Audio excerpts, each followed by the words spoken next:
allons rejoindre présentement Pasteur Denis qui est à Québec et qui nous a préparé un enseignement. C'est du steak. Alors ce matin, on rejoint Pasteur Denis.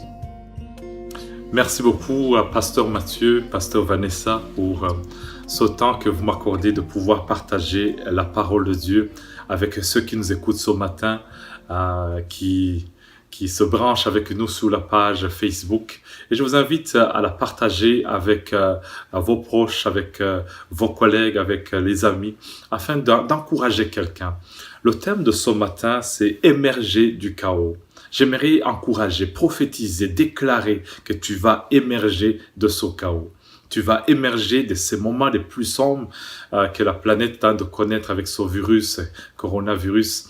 Et je crois que Dieu va davantage non seulement nous protéger, mais va bénir son peuple, va bénir son Église. Genèse chapitre 8. Lisez avec moi le verset 1er jusqu'au verset 6. Écoutez ce que la parole de Dieu nous dit. Dieu se souvint de Noé, de tous les animaux, de tout le bétail qui était avec lui dans l'arche. Dieu fit passer un vent sur la terre, et les eaux s'apaisèrent. Les sources de l'abîme, les écluses des cieux furent fermées, et la pluie ne tomba plus du ciel. Les eaux se retirèrent de dessus la terre, s'en allant et s'éloignant. Les eaux diminuèrent au bout de 150 jours. Le 7e mois, le 17e jour du mois, l'arche s'arrêta sur les montagnes d'Ararat. Les eaux allèrent en diminuant jusqu'au 10e mois. Le 10e mois, le 1er jour du mois, apparurent les sommets des montagnes. Au bout de 40 jours, Noé ouvrit la fenêtre qu'il avait faite à l'arche. Amen. Tu vas émerger de ce chaos. Nous voyons ici cet homme, Noé, que la Bible nous présente, confiné dans l'arche pendant pas mal de mois, pas mal de jours, avec les animaux, avec quelques membres de sa famille, de penser à tout ce que Dieu est en train de faire, sans contrôle, sans pouvoir. Il est en train de regarder et dit « Mais Seigneur, je ne comprends pas, je ne réalise pas qu'est-ce qui se passe. » Certainement, il avait peur, certainement qu'il pensait à la volonté de Dieu, à tout ce que Dieu a parlé dans le passé, à ce qu'il va faire, et aussi à imaginer un nouveau monde. Qu'est-ce qui va se passer après cette crise? Après cette crise, qu'est-ce qui va se passer? Et c'est ce que Dieu est en train de parler à chacun de nous. Non seulement qu'après ce chaos, je déclare que tu vas émerger. Et quand tu vas émerger, ça sera avec une grâce particulière. La Bible nous dit ici, au verset 1er, que Dieu se souvint de Noé. Il y a, dans la parole de Dieu, il y a cette loi ou ce principe de souvenir, où Dieu se souvint de son peuple. Nous le voyons du livre de Genèse jusqu'à l'Apocalypse. Des gens que Dieu est parti en se rappelant, en se souvenant. Nous voyons, par exemple, Joseph, qui est dans la prison, enfermé, isolé, seul. Et la Bible nous dit que Dieu se souvint de Joseph. Et quand il se souvient de lui, Dieu vient avec une grâce particulière, avec une élévation. Nous voyons l'homme Job qui traversait des difficultés dans sa vie personnelle avec sa santé, son corps, ses affaires, ce business qui est tombé en faillite pratiquement, ses enfants qui sont morts. Et la Bible nous dit que l'Éternel se souvint de Job. Et quand tu vois la qualité qu'il a eue après, c'est vraiment une grâce. Bien-aimés dans le Seigneur, tous ceux qui m'écoutent à la radio, sur l'Internet, à la page Facebook, je ne sais pas ce que vous avez traversé, enduré ces jours-ci. Mais je te dis une chose, que Dieu va se souvenir de ta vie et ta qualité et la quantité et l'élévation qui s'en vient va être grandiose. Reçois seulement. Ne démissionne pas, n'abandonne pas, continue dans la foi, continue à persévérer, parce que l'Éternel nous disait, même dans le livre de le mois de janvier, février, qu'il a des projets de bonheur et non de malheur, de projets de bonheur et non de malheur. Cet homme de Noé que nous sommes en train de partager il vient d'une famille spéciale. Dans le livre de Genèse, on présente Adam, premièrement, qui était dans le jardin, tout était beau, tout était parfait. Et il a eu ses enfants, Abel et Caïn. Et d'ailleurs, la Bible nous dit que Caïn va tuer Abel. Et nous voyons que quand il a commis ce meurtre, la Bible nous dit que Caïn est parti vers l'est.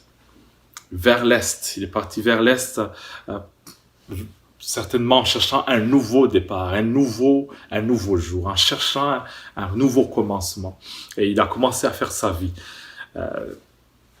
Adam est resté pas loin, à attendre la promesse de Dieu, parce que prophétiquement, Dieu lui avait dit que sa descendance va écraser la tête de ce serpent. Et il attendait vraiment avec patience l'accomplissement de la prophétie. Et il espérait que ça pouvait être Abel, mais Abel est mort. Il espérait que ça pouvait être Caïn, mais il a vu que Caïn, il n'avait pas le cœur de Dieu. Il est même parti. Alors, Adam va attendre l'accomplissement de la prophétie que Dieu lui a donnée. Caïn décide de partir. Il a dit non, je ne veux pas rester à attendre, je veux faire ma vie. Je veux commencer à progresser. Pourquoi pas moi, avec mes propres forces. Et la Bible nous dit qu'il a eu Enoch, son fils. D'ailleurs, quand il a eu Enoch, la Bible nous dit que Caïn a construit une ville qu'il va appeler Enoch, avec toutes les capacités municipales, l'organisation municipale, les pompiers, les policiers, la manière d'organiser. Il dit, waouh, tout le monde le voyait. Après Enoch, la Bible nous dit que Enoch, il va engendrer Irad. Irad va venir. Et puis, il va venir Mehujaël. Mehujaël va engendrer Methushaël. Ça commence à se multiplier. Adam, il attend encore l'accomplissement de la promesse. Mais ce monde commence à se multiplier. Caïn a des petits-enfants. Il commence à engendrer toute une communauté. Tout va bien pour lui. Methushaël va avoir un fils qui va s'appeler Lémec. Quand Lémec vient, il va changer tout. Il va changer parce qu'il vient avec une double capacité. D'ailleurs, il va marier 2 femmes pour dire que il va tout changer. Même au niveau législatif, il a dit, Dieu avait dit que Caïn sera vengé 7 fois si quelqu'un le faisait du mal. Moi, Lémec, je change la loi, je change la constitution, je change la législation. Celui qui me touchera, moi, Lémec, je serai vengé 77 fois. Il change les lois. Il va voir des enfants. La Bible nous dit qu'il va voir le premier qui s'appellera Jabal. Jabal qui était le père de ceux qui vivent sous les tentes, la Bible nous dit.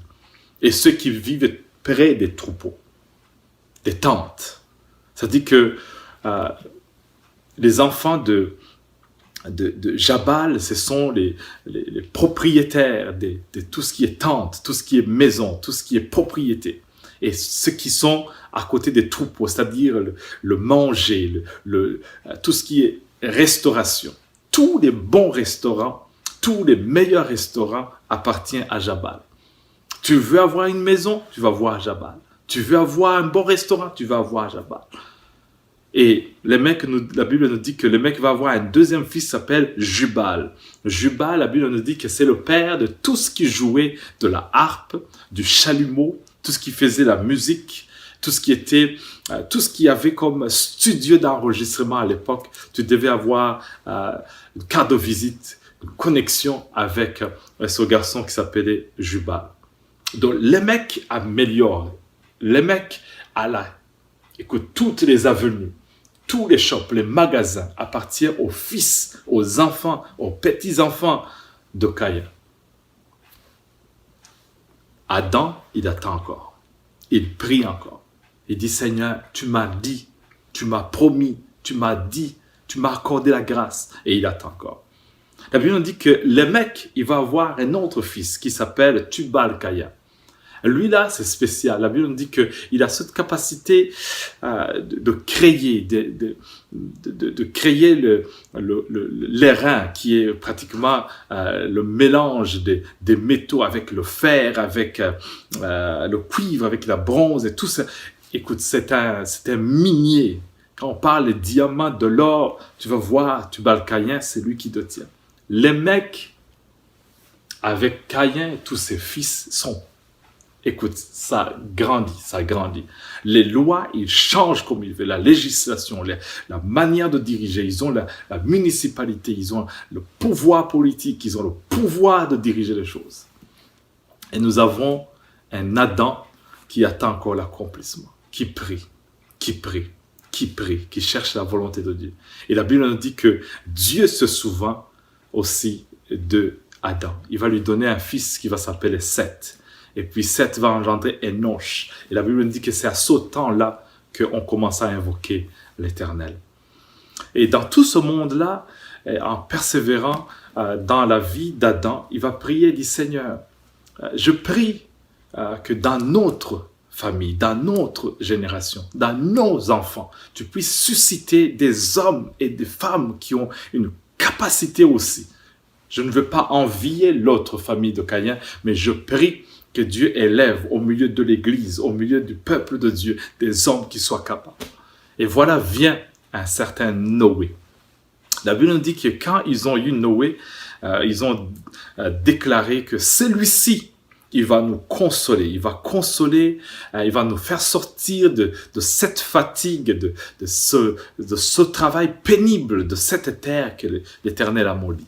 Et Noé va grandir avec une prophétie qu'il va sortir les gens de la misère, il va sortir les gens de ce travail pénible, de ces moments difficiles. Et Noé, ce jeune qui a grandi avec les louanges à l'église, avec l'école Kairos, l'intercession, qui connaissait la parole de Dieu, qui entendait le prophétique de Dieu, il était là, il dit Seigneur, je sais que j'ai pas ni l'or ni l'argent, j'ai pas la musique, j'ai pas tous les ressources financières, mais Seigneur, quand tu vas changer le monde, quand tu vas bouleverser le monde, Seigneur, positionne-moi.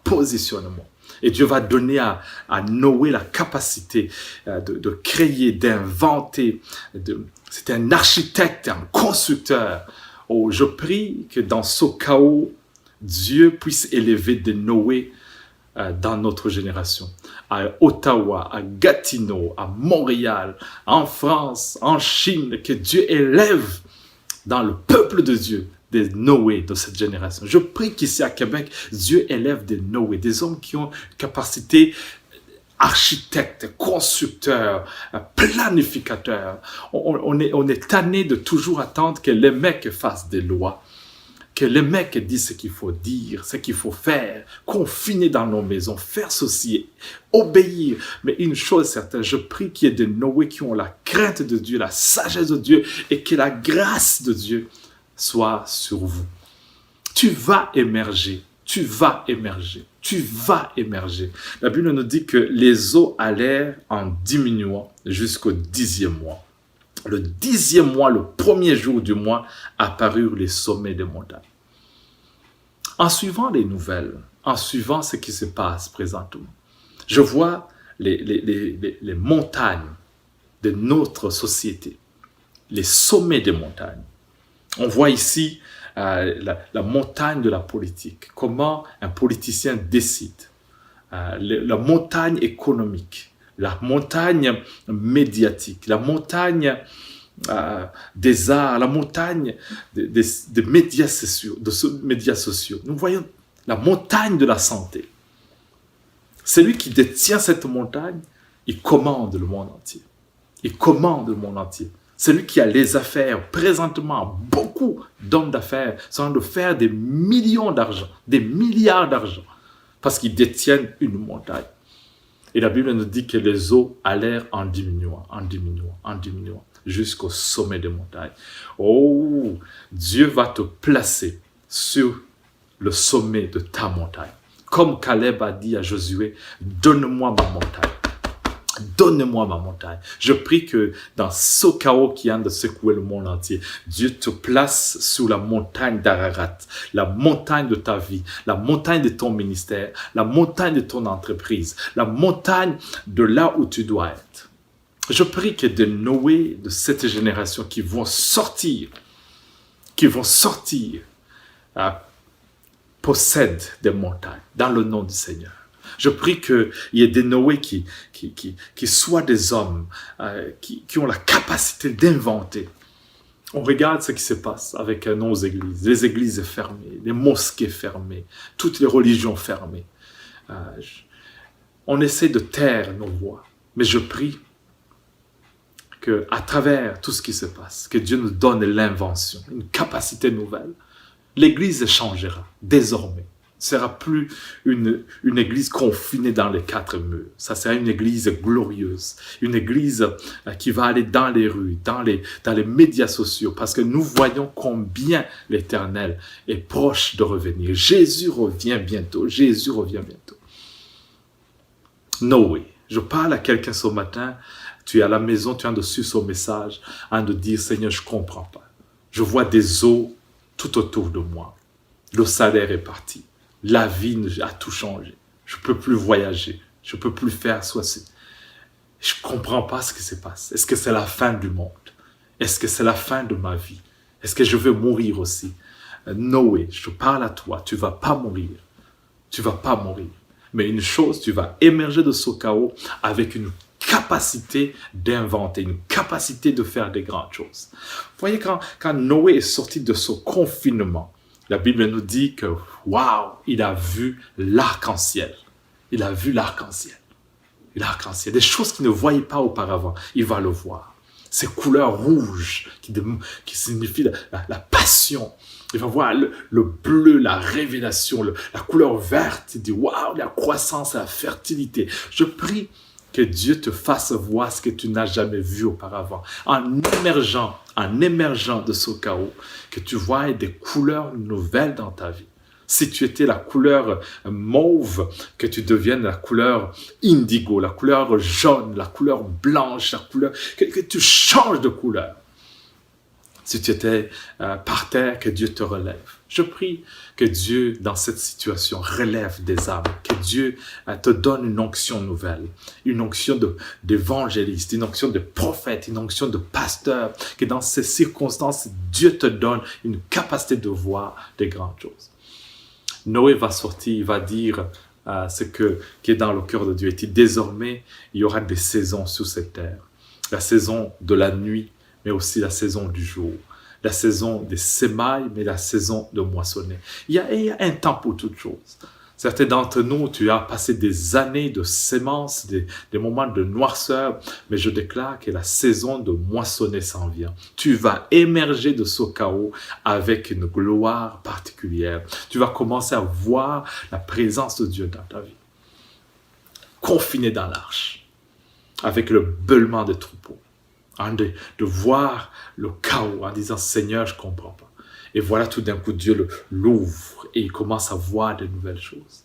Je peux imaginer la joie qu'il devait avoir. Je peux imaginer la grâce qu'il va avoir. Et la première chose qu'il a fait, il a dédié son cœur. En quittant, en émergeant du chaos, il a dit « Seigneur, je veux bâtir un autel ».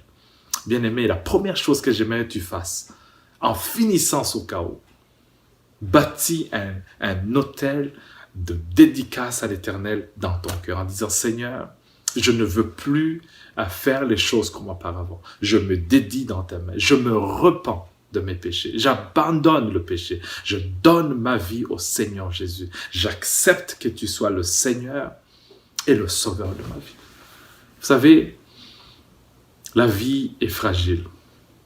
Ce virus nous a montré que nous sommes fragiles. Nous sommes faits de la poussière. Et je crois que le Seigneur Jésus, non seulement il est à la porte, mais il nous a montré combien les prophéties peuvent s'accomplir rapidement.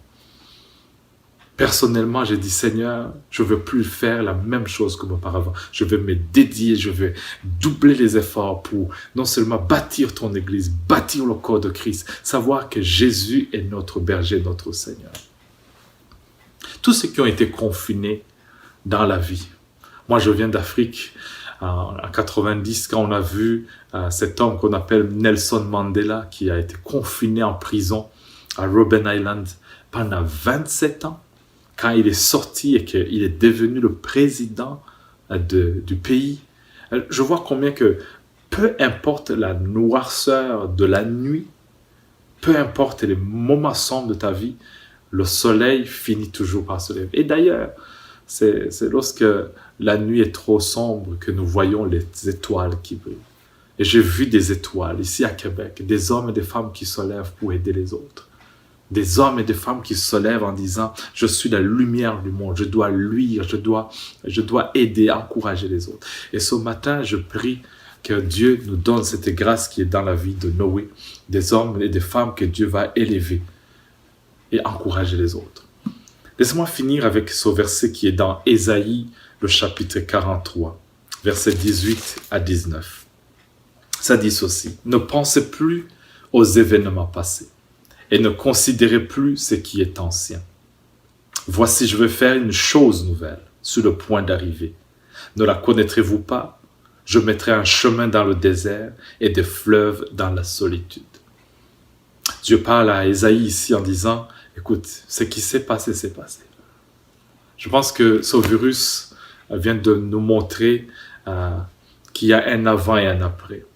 Tu avais misé ta vie sur tes forces, comme Caïn en disant, je vais bâtir, je vais faire des grandes choses, je vais m'investir à fond.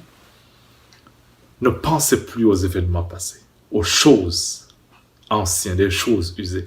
Mets un terme dès aujourd'hui en disant, Seigneur, je te donne ma vie. Je vais bâtir comme Adam. Je vais attendre, je vais bâtir, je vais faire ta volonté. Je ne vais pas embarquer dans des choses qui sont futiles dans ce monde. À quoi bon de gagner le monde entier, mais de perdre la vie? Et je vois tout ce que Caïn et tous ses petits-enfants avaient bâti, tout ce qu'ils avaient essayé de bâtir, tomber dans l'eau, fini, mort, fini. Et on voit la génération qui vient de Adam, cet homme qui a persévéré, qui a dit, Seigneur, je te fais le premier, je te fais la base.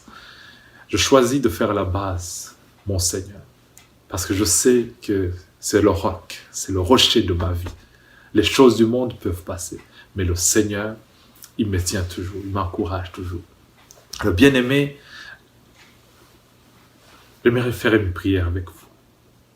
Peut-être tu as traversé des semaines sombres dans ta vie. Ton business est par terre. Ta foi est par terre. Ton espoir est par terre. Tu es bouleversé. Et tu penses à l'avenir. Commence avec le Seigneur. Commence avec Jésus. Cet homme qui est mort à la croix pour toi. Alors que tout le monde disait c'est fini. Alors que tout le monde, en regardant sous la croix, disait que cet homme est mort, il est fini. Mais il y a un Joseph d'Arimathée qui a dit, donne-moi son corps. Je sais qu'il va ressusciter. Bien-aimé, base ta foi dans Jésus. Il a la puissance de la résurrection. Tu vas émerger de ce chaos avec Jésus. Il va te ressusciter. Les entreprises qui étaient fermées, tu vas ressusciter avec une deuxième qualité, une deuxième quantité extraordinaire. L'église qui a fermé, l'église qui a perdu ses membres, je déclare qu'une double onction s'en vient. Tu vas voir la gloire de Dieu. Tu vas voir la présence de Dieu.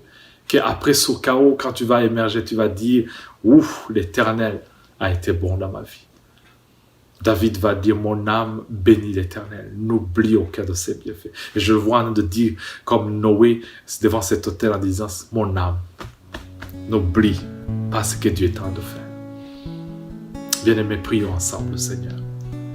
Éternel Dieu des armées, je déclare non seulement un nouveau départ, une nouvelle grâce dans la vie de tes enfants, une nouvelle grâce dans la vie de cet homme et cette femme qui sa foi est bouleversée avec ce chaos qui terrorise, qui tétanise le monde. Je déclare, Seigneur, une émergence des Noé au milieu de nous, des hommes et des femmes qui vont prendre possession des sommets des montagnes, qui vont prendre possession de la grâce de Dieu, de ce que Dieu va faire dans leur vie. Je déclare un nouveau départ dans nos églises, qu'à partir de ce dimanche, Seigneur, tu donnes l'invention, la capacité, Seigneur, d'élargir, Seigneur, ce que tu as mis en chacun de nous. Augmente des talents, trace un chemin dans le désert, des fleuves dans la solitude, dans le nom puissant de Jésus.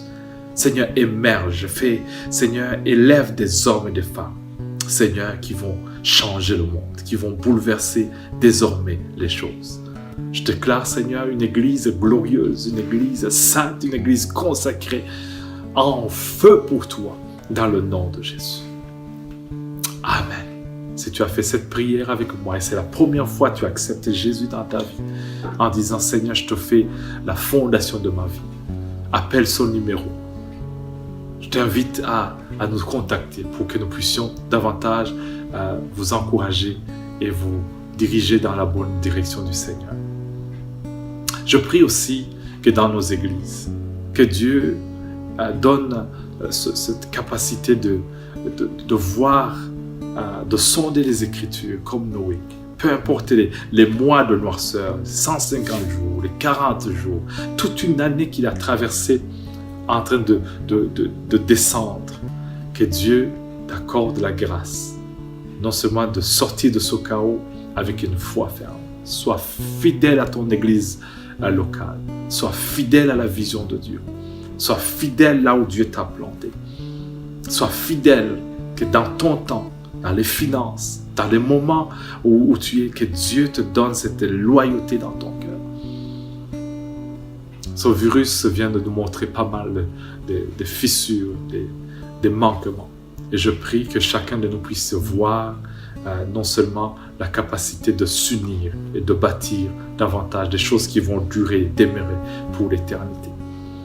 Alors soyez bénis, je vous aime beaucoup, Pasteur Denis.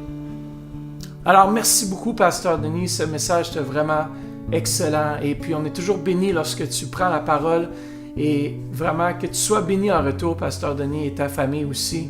Alors pour ceux qui sont à la maison, je veux vous encourager à persévérer, à continuer à avancer. Dieu vous promet des choses. Ses promesses sont applicables aujourd'hui encore une fois et on peut recevoir ce matin de lui. Alors, je crois vraiment qu'on va juste prendre un temps pour prier avec vous ce matin, peu importe où vous êtes. On veut prier avec vous. Levez vos mains là où vous êtes dans votre salon et on va prier ensemble. Alors, Seigneur Jésus, merci pour chaque personne qui nous regarde ce matin. Père, que tu puisses les remplir de ton Saint-Esprit, que tu puisses les remplir, Seigneur Jésus, maintenant. Là où ils sont, Seigneur Jésus, va les toucher. Père, je bannis toute crainte, toute anxiété, tout ce qui voudrait garder ton peuple lié, Père. Au nom de Jésus,